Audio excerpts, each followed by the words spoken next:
Good morning, Kentuckiana. Thank you so much for waking up with us on this Saturday morning. It is 9 o'clock. I am Gabriel Gonzalez.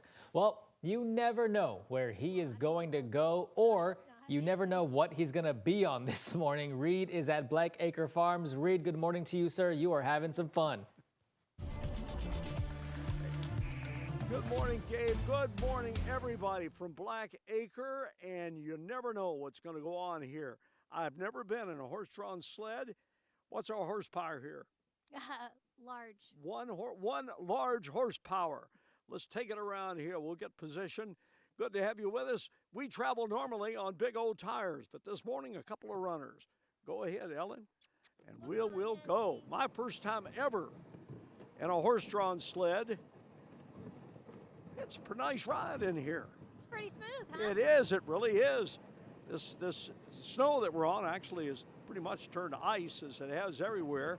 But guess what? We're going to get some melting this week. And look who I see over here. The maestro here. Nice. Thank you. It's a nice way to come to work. It is. I like it. I could get used to this. The heater doesn't work too well in this thing. I'll tell you what. Dennis Craig, the executive director out here. Yes. 100-year-old sled there. I would say so. Don't know exactly, but it's pretty old. Let's How'd go. it ride? Oh, it was great. Very good. Let's go to Max 1, take a look at some temperatures as we start the morning out. We're hanging around close to the low to middle 20s. We're 20 here at Black Acre at the present time. Overnight we stayed in the 30s, and the colder air behind that front began to shift in, but it's not that extreme cold polar air we had last week. Up to the north, Seymour's 14 degrees. They got a lot more snow on the ground. Down to the south, we've got temperatures. Looks like they're running in a little warmer than we have right here. Now, what do we have coming up today? We'll see a high this afternoon. Temperatures will move this afternoon right on into the upper 20s. That's all we'll get. But look at tomorrow, though. Better things ahead tomorrow. Up to 36 degrees on your Sunday. And it only gets better from there. Dennis, a rumor has it you have some goats out here. Yes, we do. We've got a few goats. We've had 11 babies so far this year, and we'll hopefully have about maybe 10 to 15 more. Okay, we're going to head inside the barn here where it's a little bit warmer, and we'll have the baby goats coming up here from Black Acre and a lot more right after Gabe brings us up to date. We'll see you in about 15 minutes. Gabe?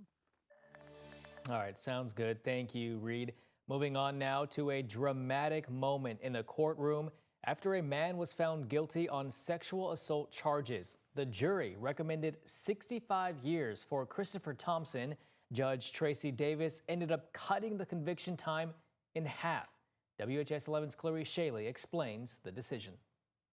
Seconds after the start of a hearing deciding the future for Christopher Thompson. Before we even get appearances, Mr. Thompson, I'm gonna need you to be respectful. I ain't doing nothing. Well, it's fine. Okay? What? It's fine. Yeah. Because here's the thing. Spit on you, I would. At the end of the day, I'm the one with the pen. Sentencing day for the 24-year-old found guilty of kidnapping, robbery, sexual abuse, outbursts in court, all among the charges from July 2023. LMPD found DNA connecting Thompson to the robbery and sexual assault of a woman in southwest Jefferson County. At the time, Thompson was on probation and on a diversion program after being charged with having a stolen firearm and fleeing police. Judge, I think I have an obligation to ask the court to consider a sentence in the 20-year range, which would be the minimum as he has been found. Mr. Thompson has shown nothing but extremely egregious conduct in this courtroom, as well as the underlying crime itself. This was one of the most offensive cases that I have handled. The jury recommends a 65-year sentence to the judge, but instead, Judge Tracy Davis went much lower, 30 years, citing his background. Mr. Thompson never actually got the opportunity to get any type of treatment, whether that be mental health treatment, whether that be anger management, etc. Unfortunately, he fell through the cracks and ended up before this court. She made this ruling after talking over Thompson and acknowledging a lack of effort to change. It is just a shame that you can't look at all of these things and say, as of today, You can't tell me February how the I look at 2nd anything. of 2026, I want to be a different person. I want a better outcome.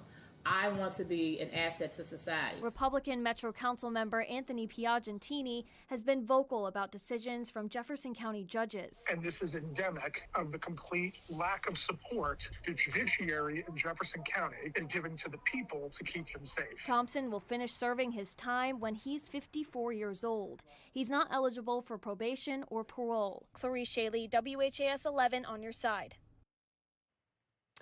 Thompson will be back in court in March for assault charges he got while in custody. Meanwhile, Jefferson County's Commonwealth Attorney Jorina Weathers is also reacting to this decision, saying, quote, "We are disappointed that the court deviated from the sentence for less than half of what the jury of his peers determined was appropriate for this dangerous defendant," end quote. We have new information on the shooting in front of Mick's Lounge in Jeffersonville, Indiana, back on January 3rd. 18-year-old Bryce Grant Martin is charged with battery after an altercation that involved several people at different locations, eventually leading to the bar. In the end, police have now determined 60-year-old Joseph Glenn was acting in self-defense when he stepped in to calm the situation. Police say Glenn shot several times toward Martin after he was hit in the head by Martin. No one was killed, but Glenn was injured. Martin is charged with aggravated battery, intimidation with a deadly weapon, and pointing a firearm. Students across Indiana organized walkouts during school hours in protests over the recent ICE shootings happening across the country. Some schools in Kentuckiana, like Silver Creek and New Albany, had students participate. Plainfield High School, which is closer to Indianapolis, also had students walk out. New Albany Floyd County Consolidated School Corporation posted to their Facebook in response to the walkouts, saying it encourages students to express their views outside of school hours, while also saying it's, quote, "not affiliated with any planned activities put on or around the community," end quote.